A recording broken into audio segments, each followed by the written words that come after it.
তুমি চলে আসো হ্যান ত্যান হ্যান ত্যান অনেকবার বোঝানোর চেষ্টা করছে। আমি বলেছি দেখুন ভাই, যেদিনকে মিডিয়াতে বলেছি অনেকে চটফাট মানে অসুবিধা হয়েছে, আমি তাদেরকেও বলেছি ভাই আমি গেলে আপনি কি দেবেন। আমি এই পাকা মেরে বলেছি, ওই এরকম কথা বললো।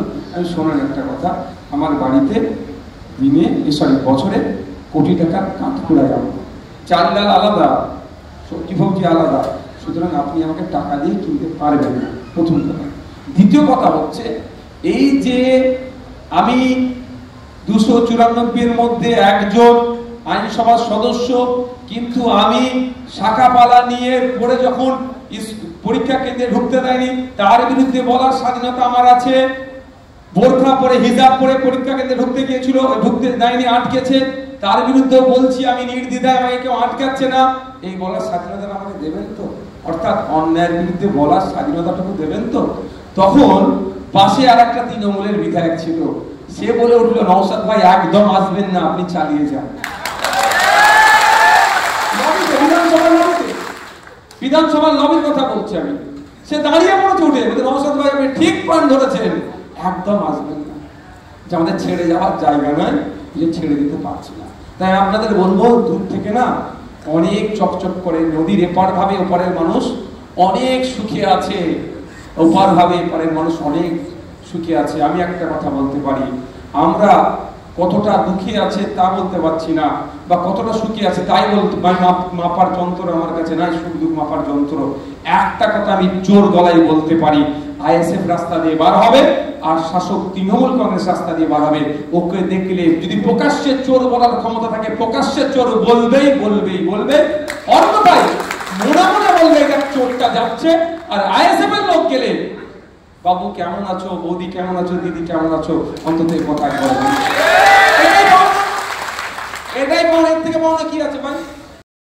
তাই আজকে এখানে আসছেন এই আমাদের সম্মেলন থেকে আপনাদেরকে আমি একটা দায়িত্ব দিচ্ছি, কম করে এক একটা মহিলা আপনাদের বুথে 10 থেকে 20 জন মহিলাকে আপনারা মেম্বারশিপ করাবেন। আচ্ছা, এখানে তো আমাদের যত জেতা মেম্বার আছে তার 80% তো আমরা মহিলা বেরিয়ে। তা আপনাদেরকেও মানুষকে পরিষেবা দিতে হবে, মানুষের কাছে পৌঁছাতে হবে। আমরা সবসময় চাই ওই বৈষম্য রাখবো না। সংবিধানের আর্টিকেল 15-এ বলা হচ্ছে ধর্মের কারণে, জাতির কারণে, বর্ণের কারণে এবং লিঙ্গের কারণে এবং সাথে সাথে জন্মস্থানের, কে কোথায় জন্মগ্রহণ করেছে ভারতবর্ষের কোন প্রান্তে, সেটাকে সামনে রেখে বৈষম্য করা যাবে না। তাই স্বাধীনতা সংগ্রাম থেকে শুরু করে আজও দেখবেন যে সমস্ত কাজগুলো হচ্ছে সেই কাজের ক্ষেত্রে পুরুষদের কন্ট্রিবিউশনের সাথে সাথে আমার মায়েদের কন্ট্রিবিউশন কিন্তু কোনো অংশে কম নয়।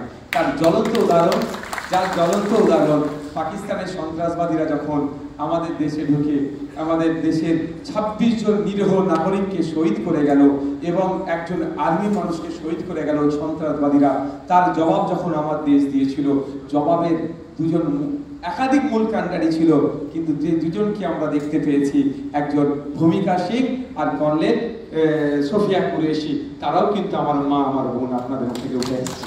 সুতরাং তারাও সব পারে, তারাও পারবে, আমার অশোকনগরের মা বোনেরাও পারবে। আশা করব অশোকনগরের। আমাদের ভিডিও ভালো লাগলে লাইক এবং শেয়ার করুন, কমেন্ট সেকশনে গিয়ে জানান আপনাদের মতামত। আরও ভিডিও পেতে আমাদের চ্যানেল সাবস্ক্রাইব করুন এবং প্রতি মুহূর্তে খবরের আপডেট পেতে প্রেস করুন বেল আইকন।